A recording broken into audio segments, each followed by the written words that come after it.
Hey everybody, welcome back to the How Did It Happen podcast. I'm your host, Mike Malatesta. I'm an entrepreneur who's founded and led 2 8-figure companies. I'm also an investor, author, speaker, and lifetime learner. On this podcast, I explore stories of success in every episode and with every guest. What it means, why it's important, and of course, how it happens. You can subscribe, connect, and learn more about me at mikemalatesta.com. Hey everybody, welcome back to the How Did It Happen podcast. I'm so thankful that you're here listening, and today you are in for another treat. Because in this episode, I am talking with Mark E. Watson, and Mark is the founder of Aquila. Did I say that right, Mark? You said it right. Thank you. Capital Partners, which he founded in 1998. He's also the chairman of that company.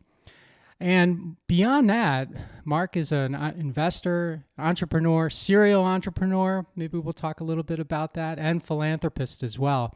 His mission is to support the next generation of entrepreneurs building purpose-driven, innovative, technology-enabled companies. And there's a lot more to it, and you're going to hear all about it as we get started. So Mark, I do want to also mention that Mark's website is Mark E. Watson, III for the third, right? Mark E. Watson, III.com. So, Mark, welcome to the show. Thank you for joining me. Thanks for having me, Mike. I think also one thing I left out, I think you're a YPO member as well. Is that correct? Yeah, that's true. I've been in YPO. 20 plus years. 20 plus years. Okay. I'm actually now in YPO Gold, which is YPO Old. And yes, 50 and over. That's right. So, But it's been a wonderful resource, and I have friends all over the world from being in that organization. Well, great. We have that in common because I've been in YPO for 11 years, I think now. I am also in the Gold Old category. But I actually like gold. I like it a lot. It's been a good experience because you're always a little bit. They kick you out of YPO when you turn 50, and you or maybe it's better to say that they elevate you to gold when you turn 50. But there's a little apprehension amongst the members often because you're no longer the cool side of YPO, or at least it can be considered that way. But I've had a great experience in gold. I hope you have as well. No, I have. And as I kind of explained to my younger friends, I'm like, listen, you don't get to go to YPO Gold until you've made it. And so, fortunately, I like that. Fortunately, I've done okay. I like that. And we're going to hear all about that. So, Mark, I start every podcast with the same simple question, and that is, how did it happen for you? Well, that's a great question, but I have to say, and I know that's the question you ask every time, but it's not really an easy answer. When I was a kid, so I'm going to give it a go. When I was a kid, I grew up with a father who was a serial entrepreneur. Both of my grandfathers were entrepreneurs. In fact, one of them was a wildcatter in West Texas back in the 50s. And I grew up with all these stories at the dinner table, and I thought, man, that's what I want to be when I get older. In my case, I really wanted to go into follow my grandfather into the oil business. And I actually worked for an energy company while I was in college. But that was not a good time for the energy industry. So I went on to law school, and I thought, well, maybe I was also thinking about going to Wall Street and being an investment banker. And then the crash of 87 happened. So that didn't work out either. And I ended up, I had some experience having worked for my father between college and law school. And I was introduced to the reinsurance industry. It turns out there were a handful of law firms at the time in New York City that represented international reinsurance companies doing business in the U.S. And I went to work for one of them in New York, right after law school. So I found myself in a very esoteric place that I had no intention of being, and it was absolutely fascinating. And for those of us, I think I do, but those of us listening that don't know what reinsurance is, Mark, how would you Yeah, describe that? so it's the insurance of insurance. And so that kind of led me into understanding this whole world of the insurance industry beyond, what we think of as insurance, like homeowners insurance or car insurance. And fast forward, my first corporate job was taking an insurance company public, which we then sold a few years later after M&A. I then started Aquila, as you said, back in '98. And ironically, one of the very first investments I made was in an insurance company.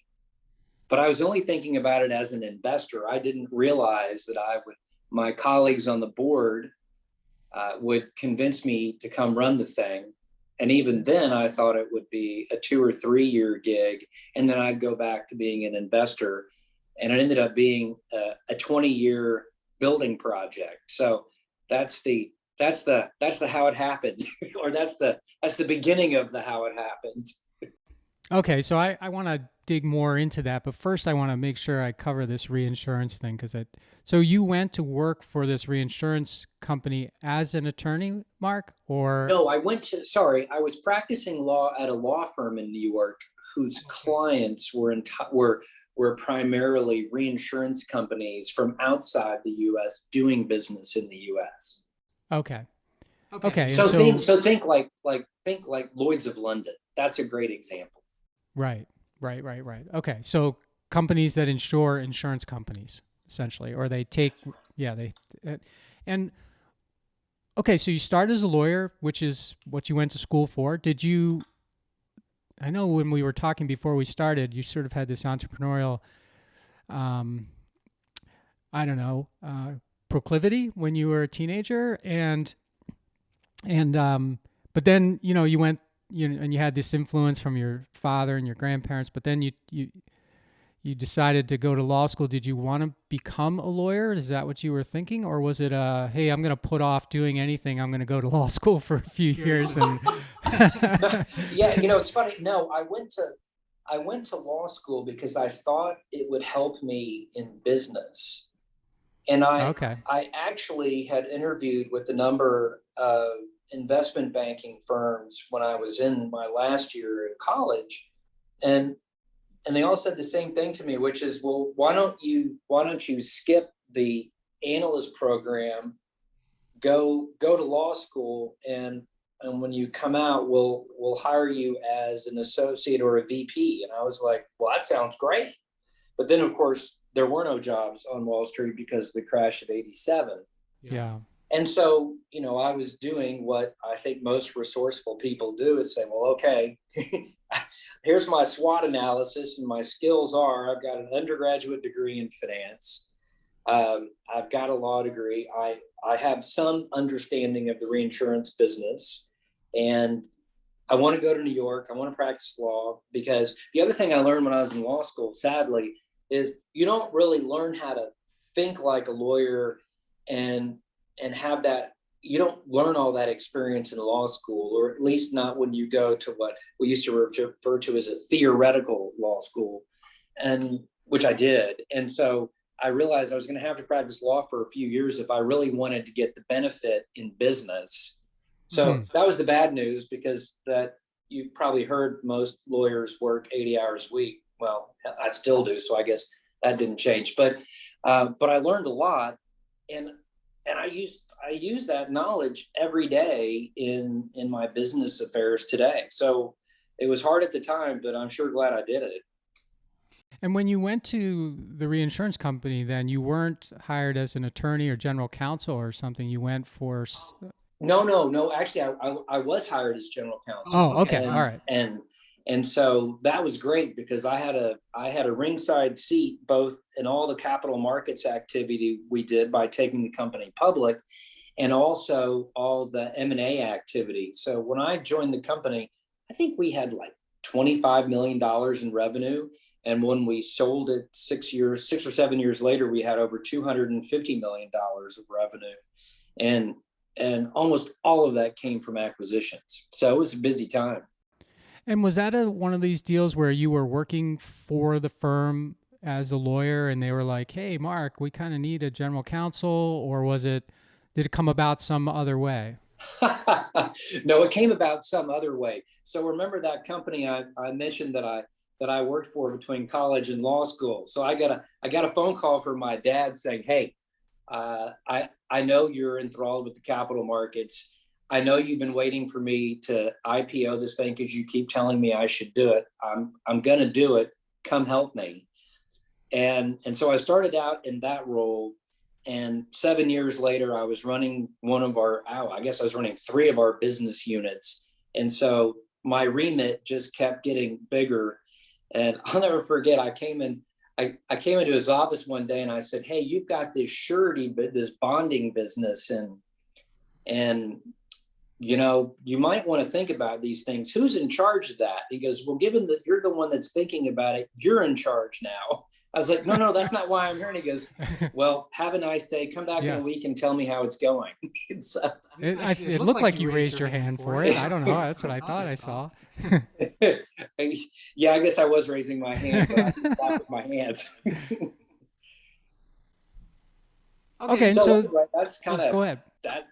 That's how we got it going, and we built it up and sold it to a strategic buyer a few years later, and then I thought, well, gosh, let's go back to being an entrepreneur. But having had that operational experience, I was thinking that I would get more out of going back and taking a different view as an entrepreneur, and in this instance as an investor. And what I was thinking was that given my operational experience and my investing experience previously, and also from buying all these companies, I was thinking that I should start a venture firm that was primarily based on early stage companies where I could bring both financial and intellectual capital to the table.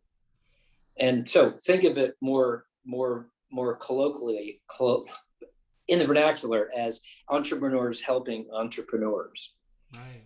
And so that's kind of how Aquila got going.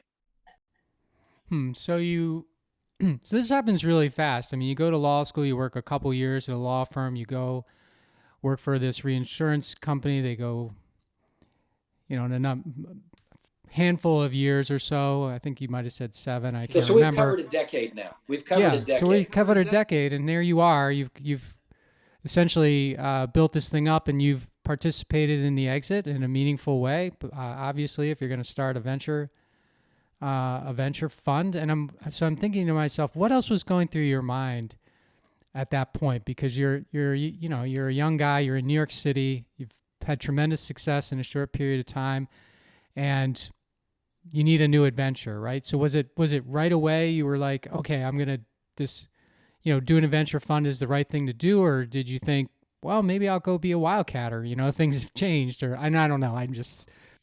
No, it's funny. I did think about that, but I don't know. There was something that just drew me into the startup world, and it just kind of sucked me in. And I was thinking that, I did take enough capital off the table that I could think more as investor and less as employee or operator. And I just thought what I observed a lot of my friends, so again, at this time we're kind of in our early 30s, who were starting their own businesses, and they had great ideas, but they weren't quite sure how to turn that idea into a business, or maybe they get a handful of customers, right? But they weren't quite sure how to get that next handful of customers. Okay. And I thought, oh, okay, well, I think by the way, let's be clear. Here I am 20 years later, and I'm doing the same thing today. And I think I finally know enough to be helpful today. So, I was like every other young 30-something-year-old back then. I thought I knew it all. And fortunately I knew enough, but Right. it was tough sledding some days, I'll tell you that. That's why I was wondering. It's kind of behind why I was asking the question, because to have that kind of success at that age, and particularly, and I don't mean to, this. I just have some friends that who grew up as investment bankers in New York, and there's just this sort of thing like, hey, we got this whole thing figured out, right? So here you are at a point where, you could be feeling like you have this whole thing figured out, and then I think a lot of people who think they have it all figured out and have resources and stuff as a result, maybe tend not to pull the trigger, Mark. Instead, they just want to talk about it all the time. But you instead, immediately pulled the trigger. Well, yeah. So let me kind of go back in time a little bit. Yeah. And I think that story you were alluding to earlier, I was telling you that when I was a Boy Scout, we'd go on campouts and I'd buy candy at the drugstore and I'd sell it to my friends and bring home twice as much money from the proceeds as I went off with. I was the kid that had the paper route.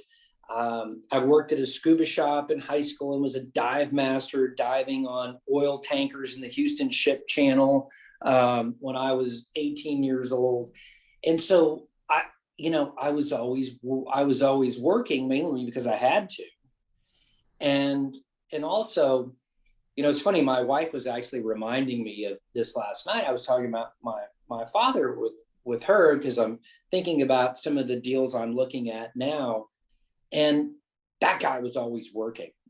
And like I think he rubbed off on me because I'm just always going. Even during COVID, I was on an airplane.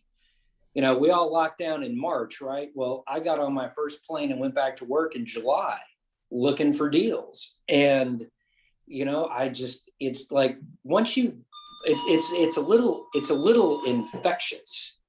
And sorry about the door ding on the hotel room, but it's a little infectious. And I think once you have that mindset, it just never goes away. Okay. Well, thanks for clarifying that for me. I especially like the story of doubling your money on the candy. That's taking advantage of all of your not quite as business savvy fellow Boy Scouts. That's great. I like that. Hey, I had a captive audience and I was the only supply. Yeah, and willing buyers. So, what can you do? Okay, so did you start the fund or the Aquila by yourself, Mark, or did you go out and raise money, or what did you do? Well, so the answer is I had one co-founder in the beginning, and he went off back to his restaurant businesses. And I think I was mentioning that one of the first investments I made was in an insurance company that today is called Argo. And I got so involved with that so quickly that I actually never raised a fund. And that ended up consuming my life before I could actually finish the fundraise. Got it. So So I went back to operator a lot faster than I thought I would. So your first venture investment became your career. I think it was the third, but yeah, close enough. So that's interesting because I'm involved in a decent number of private equity and venture funds myself, and I haven't found. I can't think of one experience where one of the general partners was like, "Hey, I love this business so much that we invested in, and I'm going to go, run it day to day." That's sort of actually not what they're built for. They're built for the financial engineering, and they're built to support and that kind of thing. But run day to day, not unless they have to. Well, but remember, go back to what I was saying earlier, which is my whole investment thesis behind starting it was entrepreneurs helping entrepreneurs. Yeah. Okay. And I guess I won't say that I was I'll just refer to myself as an active investor. And what I mean by that is after the board invited me to join the board of directors, given my background, which we were talking about earlier, I I offered a lot of unsolicited advice of how we might want to change the strategic direction of the company. And most of my colleagues on the board were literally in their 80s. And they were the guys who started Teledyne back in the 60s. And they said, okay, Smarty, why don't you why don't you actually come take this idea that you have and turn it into reality and come run the thing? And I said, okay. So it's as I said, I hadn't planned on it, but actually the playbook that we ran for the first few years was exactly what we've been talking about around the board table for a couple of years, and it worked. We took a company that was really struggling, both strategically and financially, and grew it pretty rapidly once we changed the strategic direction of the company. The first few years, a lot of that, I bet you won't be surprised to know, a lot of that change came from making a series of acquisitions that allowed us to create a platform, and then we were able to grow it organically after that. But it was more than one reinvention of the company, and of course we did have a few of those moments where we were trying to figure out how to make payroll. But I mean, I think every entrepreneur goes through that at least once in their career. Right. I love how the board sort of turned the tables on you. And then normally it's like, hey, put your money where your mouth is. But in this case, it was like, hey, Mark, put your mouth where your money is.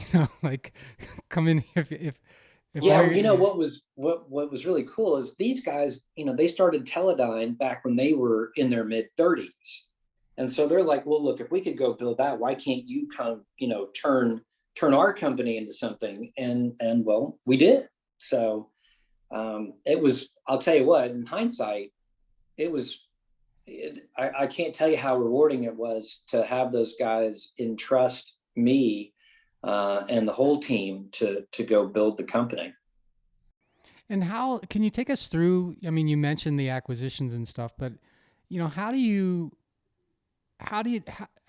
you take the company or help take the company from 25 million in sales, losing money, and 25 million seems really small for a reinsurance Well, sorry, company. that was that was the previous company. Oh, yes, I'm sorry. Yeah, I'm yeah. sorry. So just to give you some yardsticks, so when I took over Argo, it was a little under 300 million in revenue. Okay, all right. And that makes more when sense. I retired a year and a half ago, it was 3.5 billion. Okay, and, so you 10x. And it was mainly a regional company in the U.S., and we transformed it into a global business with 20 offices around the world and clients in 60 plus countries. And that was over approximately a 20-year period, give or take. Okay. So I'm going to ask you this first because I'll keep the business aside and I'll say, Mark, what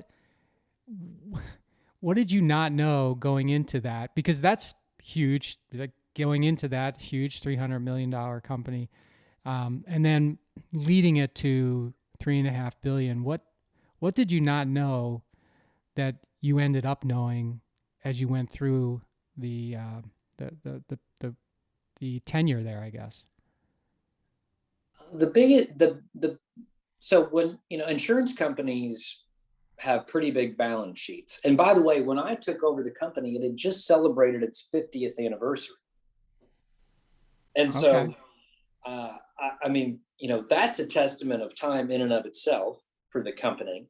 Yes. But along the way, it had insured a whole lot of businesses that had collected a whole lot of what I'll call latent exposure. Asbestos, environmental claims. You may recall all that drama from the 70s in the case of environmental, and asbestos in the 80s.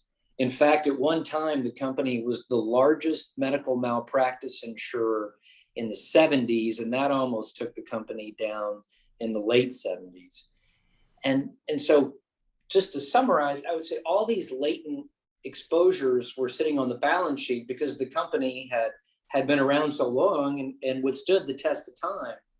But that history kind of caught up to it. And while I had spent a lot of time diligencing the balance sheet, it's really hard to understand the legal environment that you operate in that can change on a dime. And both at the federal level and the state level in California, a lot of regulations changed, which meant the exposure on the balance sheet changed. And a couple of years in, we found ourselves having to reset our loss reserves, which meant the liability side of the balance sheet went up and the asset side stayed flat, which means the equity side goes down too.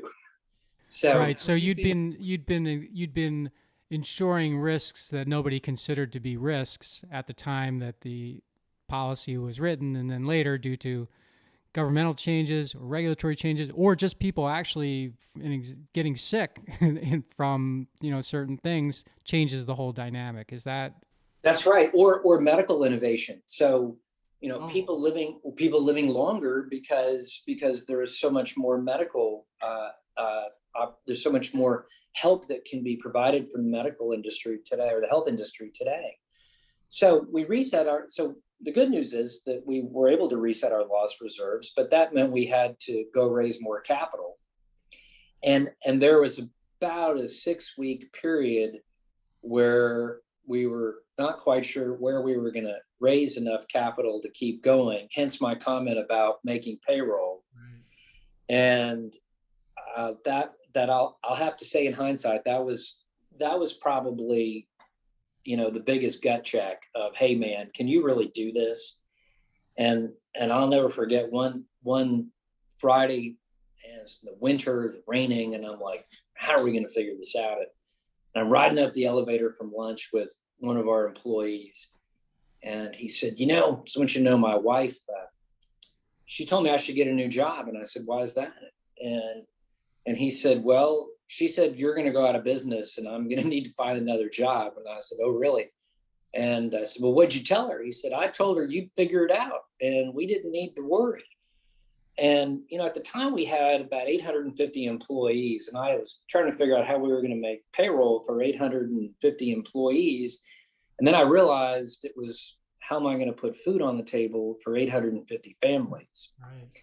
And so that was Friday afternoon. And by Monday morning, I had figured it out and spent the whole weekend meeting people that became investors in the company. One of them, a strategic investor in the company, and which was great. And at the time, we, our strategic plan was already working, and so we started moving very quickly in the right direction. And those investors who put their money in back at that time did very well. They had, I think a 10x return on their investment in 5 years.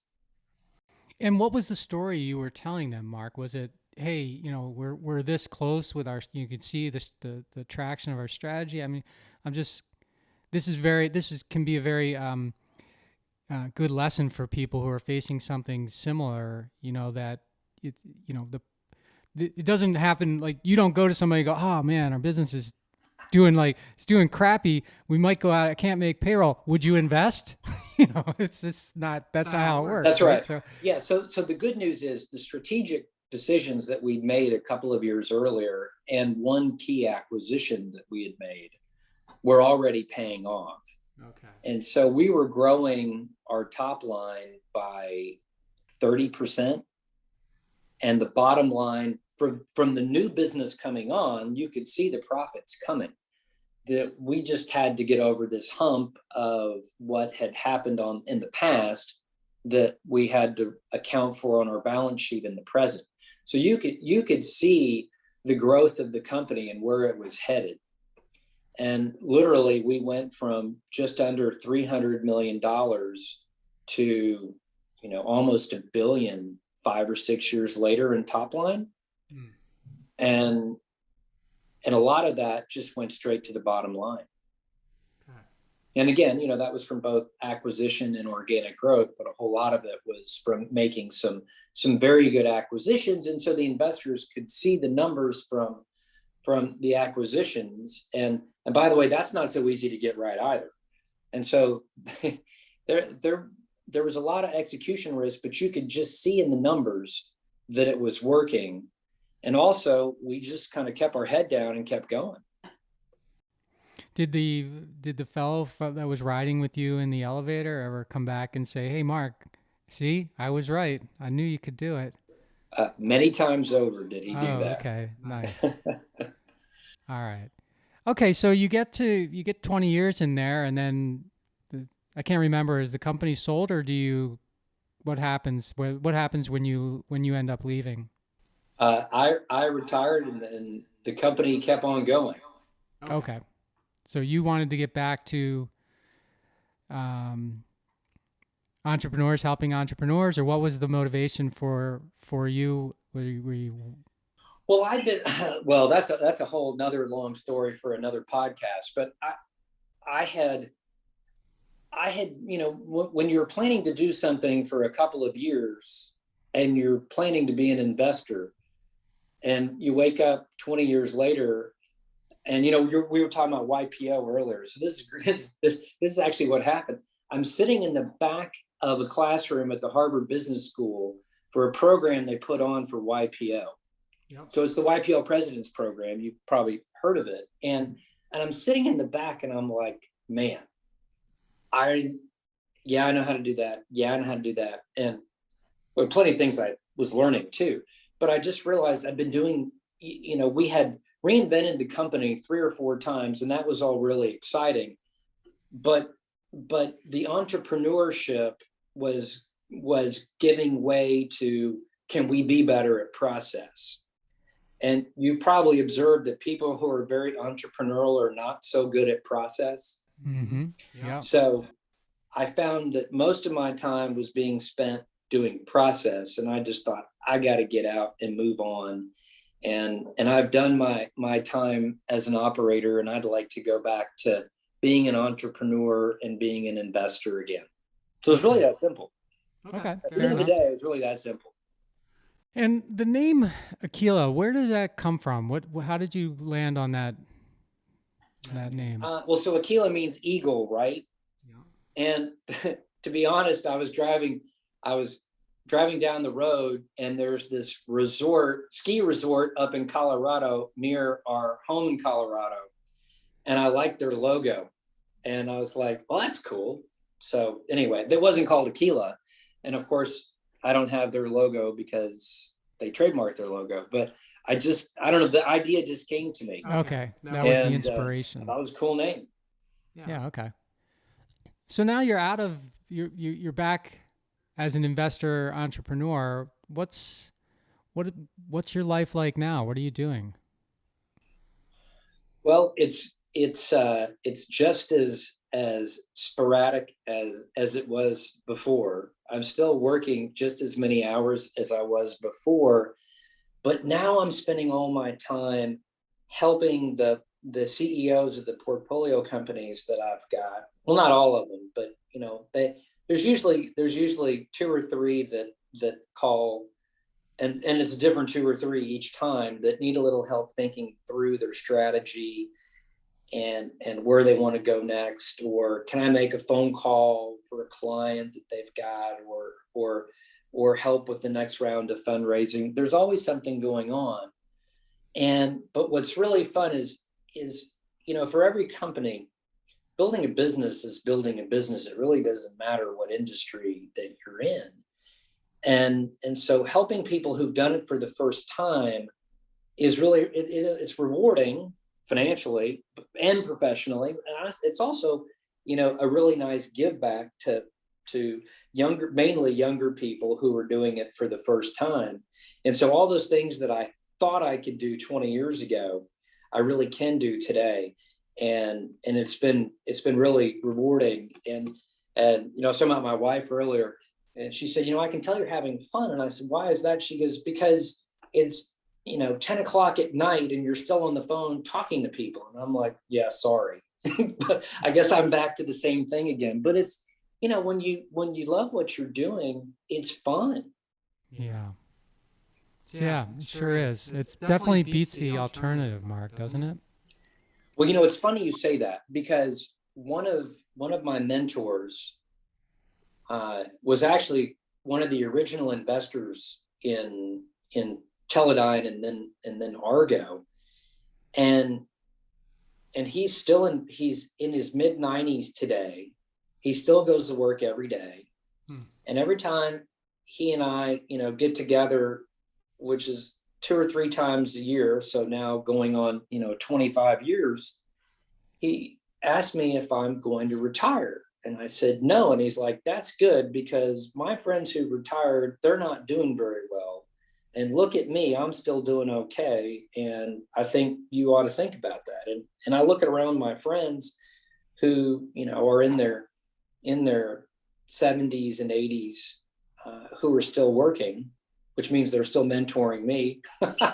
and they're having just as much fun today intellectually as they were when I met them 20 or 30 years ago. And so it's just a reminder that there's always something new to do.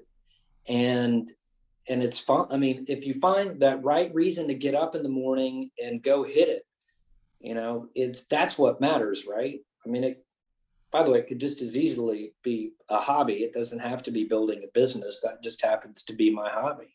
Sure. Yeah.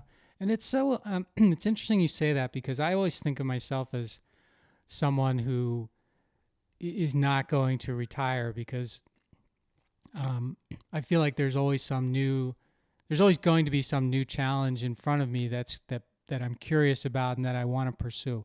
Whether it leads to money or not is sort of a second thing for me. But it's also, but retirement is something that, there's a lot of inertia towards. There's a whole industry that, sort of makes a whole industry, an insurance industry actually, that makes, retirement seem like the holy grail. Like if you can just get there, it's going to be great. And I'm sure for some people that's exactly the way it turns out. And then I feel like there's a lot of other people who get there and they're like, this is it. This is what, I've been saving for. This is what I've been putting off other stuff in my life for to get here. And then it's like, wow. And then they become a volunteer greeter at Walmart. Yeah. Or they lose purpose. They lose purpose. Like you said, your mentor said about some of his friends, when you don't have a future to look forward to, you're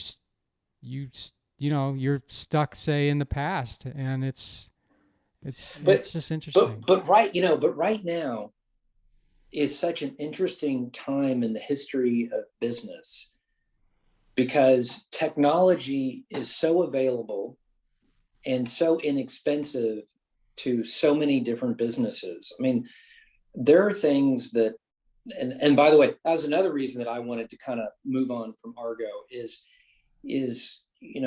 companies that have been around a long time have a lot of legacy systems, as well as those liabilities that we talked about on the balance sheet. And technology is changing so quickly today that it's allowing for new business models. Everyone talks about disruption. I don't want to say that everything I look at has to be disruptive, but the world is changing so rapidly today. There's so many new business models today that are changing industry after industry that I wanted to be a part of it. And I am, and it's really exciting, because the world, and of course, look at what COVID's done to business models over the last year. Mm-hmm. I mean, if you didn't have a digital strategy a year ago, you probably went out of business, or you really struggled. And look at how many companies pivoted to create their digital business model as quickly as you could. I'll say, here's two different companies to think about as examples.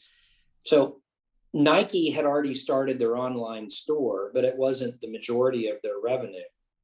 And almost all of their business flipped to their online store. Sorry. when I say almost, I mean, I believe a majority of their business flipped to their online store in less than a year. Adidas didn't really have that direct to consumer online presence. And so they really struggled, whereas Nike or Under Armour too, they both kind of struggled where Nike just took off. Now, both of those companies have pivoted and now have digital strategies. But think about the insurance business just as an example, or pick any financial services company. It's mainly, data and people. And so with so much technology available today, it's so much easier to create new products and deliver them in a much more robust and cheaper fashion digitally. I want to ask you a couple of questions about insurance, and then I want to get into a little bit about future, like what you're excited about from a technology standpoint. But on the insurance side, how do you see, and maybe this is sort of a futuristic question too, but how do you see self-driving cars impacting, a huge part of the insurance market, which is, insuring drivers? And then how do you see AI models like Lemon and some of the Lemon and some of the others that are Lemonade. Lemonade, sorry. They're sort of, that was a Freudian slip, I'm sure. Yeah.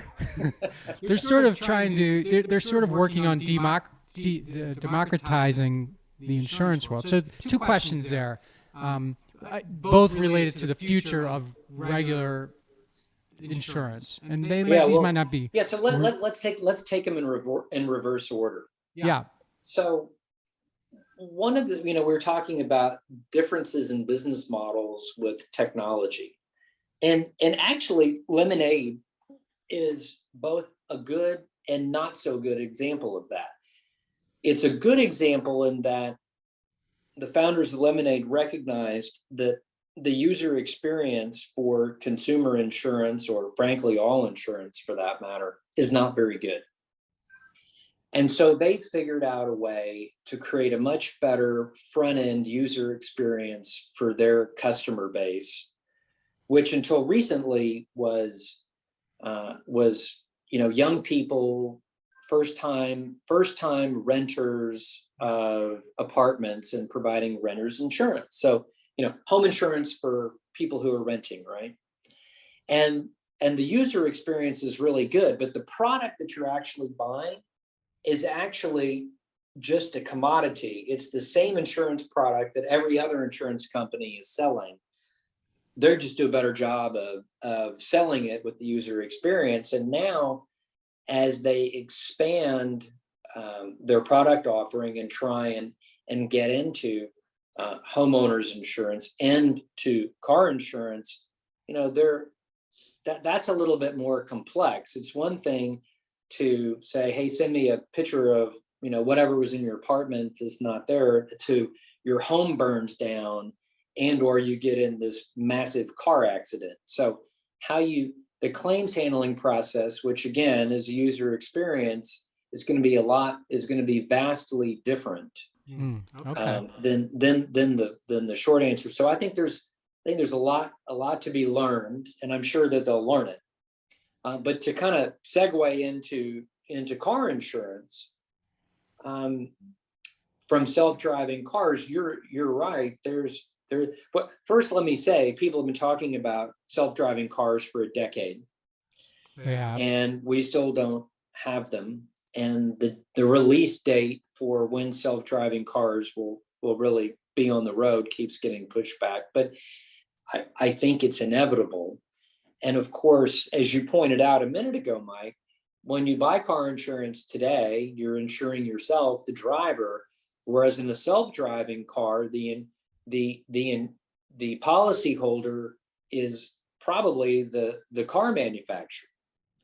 So you're going from a liability, a personal liability policy to a product liability policy. And you also quite correctly touched on AI, because why do we have car insurance? Well, mainly because we have car accidents, not because of theft or other ancillary claims. Mainly it's because we have accidents. Okay? So what happens when a self-driving car runs into another car? How are we going to figure out who's at fault and what happens there? Or here's the really tough one right now, which people are really trying to think through ethically, and that is, so self-driving cars coming down the road, and it sees a child jump out in the road.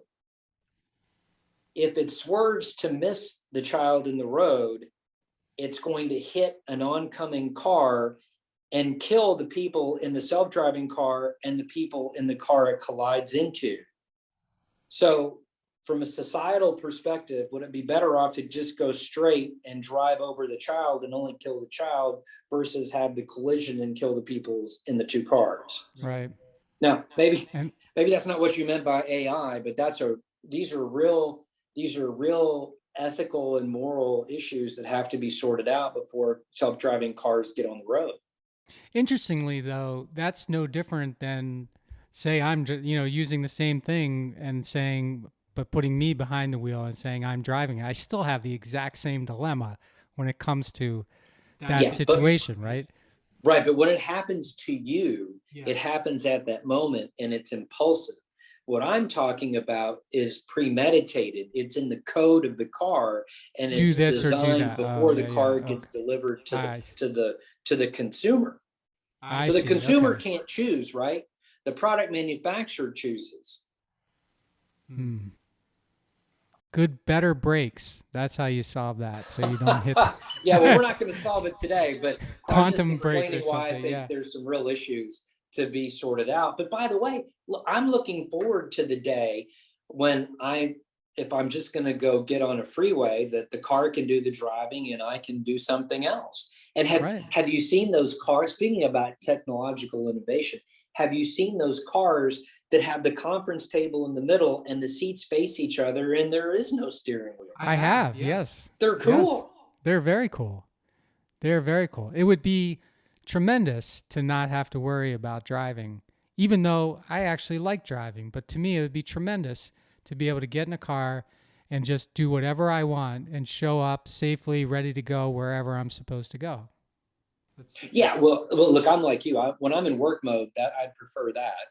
But if I'm, out in the Texas Hill Country on the weekend, I want to go drive. Yeah. And that's actually going to be very interesting, is even when self-driving cars come along, in a much bigger way, you're still going to have this sort of intersection of people-driven cars, self-driving cars. It's not going to be like one day everybody puts their keys away and never drives again.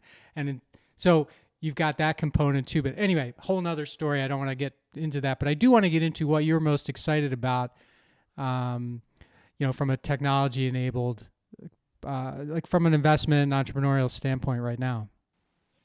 Well, so we talked about some of it a minute ago, but one of the other things that I'm really focused on that you're seeing change in the economy are these massive platforms that are being created that have winner-take-all economics, and they're resulting in market caps of 10, 20, 30 billion dollars.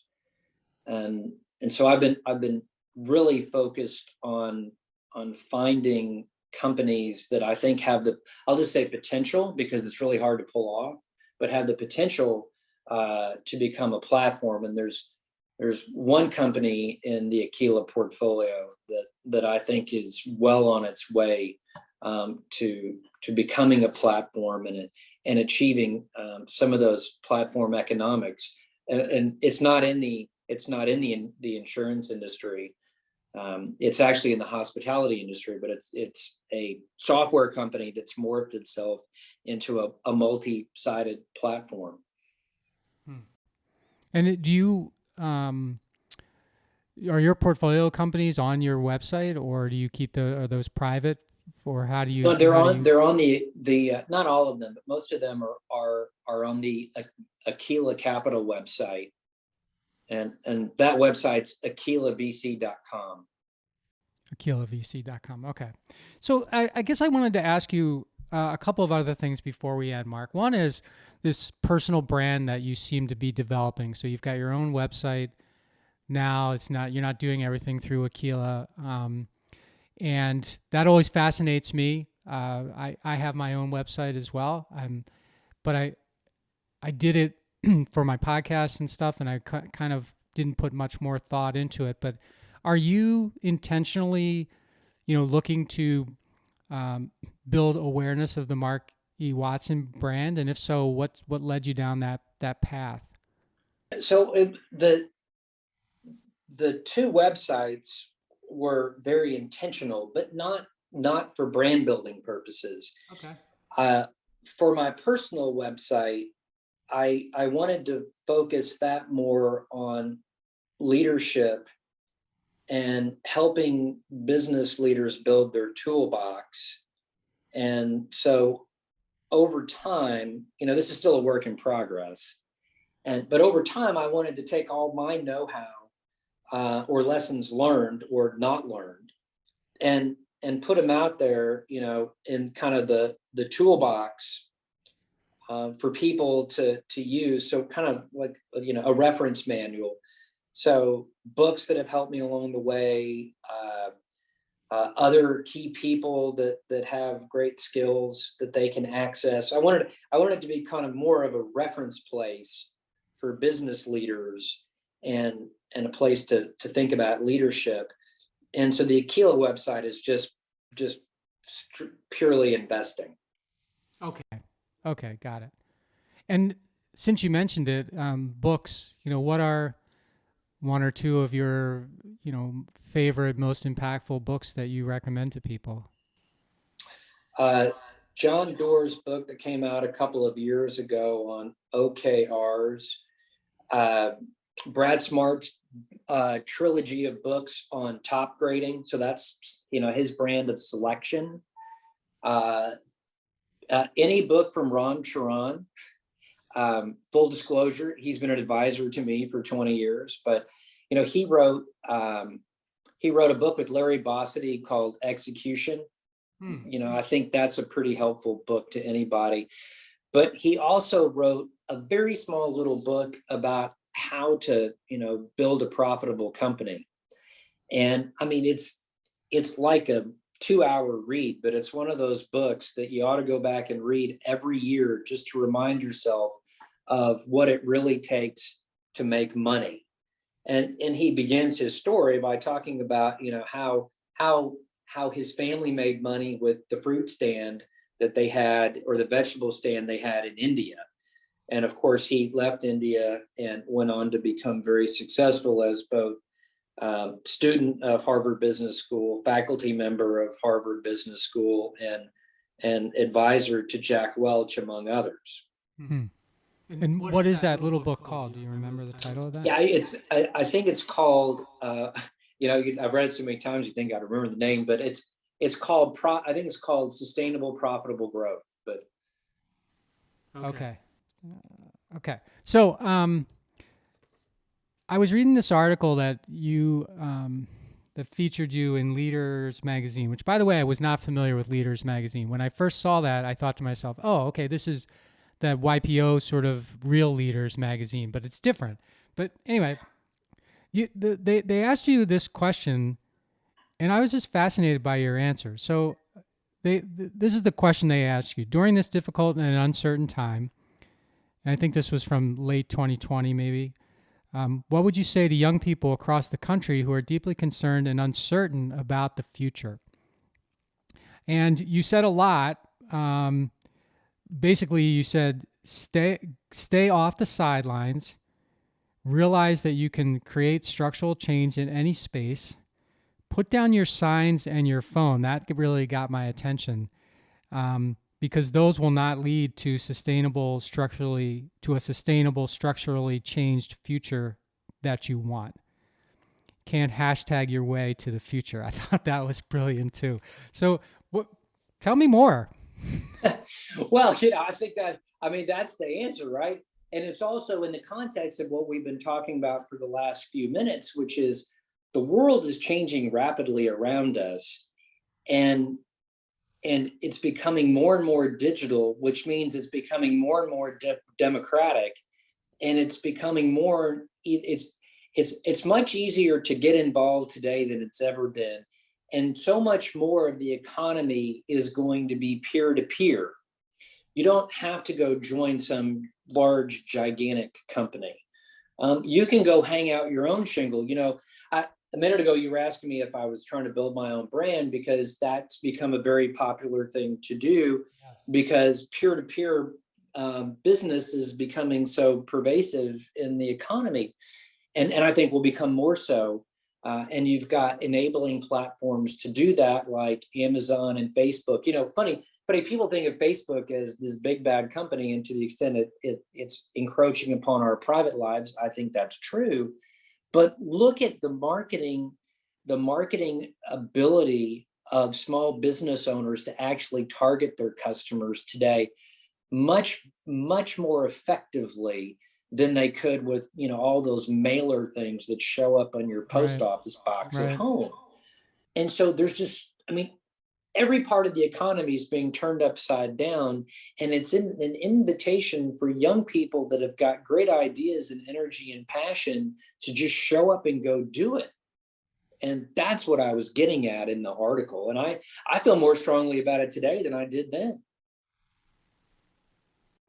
Just show up and go do it. I like that.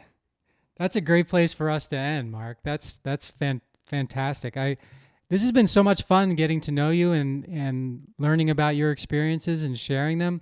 I guess I'll ask you at the end, is there anything else you want to add, put out there, how to get a hold of you, or what you want people to do, or whatever, besides what we've already done with your various websites and such?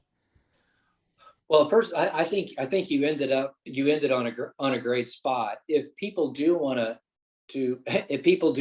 connect with me peer to peer, probably the easiest way is to send me a message on LinkedIn. If you just go search Marky Watson and Aquila, then it'll take you to my LinkedIn page, and that's probably the best place to connect with me. Okay, that's how I connected with you this morning. I sent you a LinkedIn invite.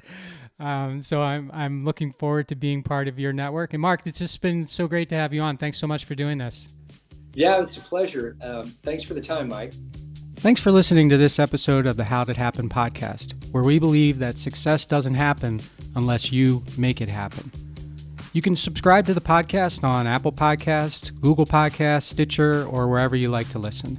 And while you're there, please rate it and leave a comment as well. I'd love to hear your thoughts about the show, ideas for future guests, or whatever you'd like to share. And of course, you can always find me at MikeMalatesta.com. See you next time. Thanks again for listening to the How Did Happen podcast.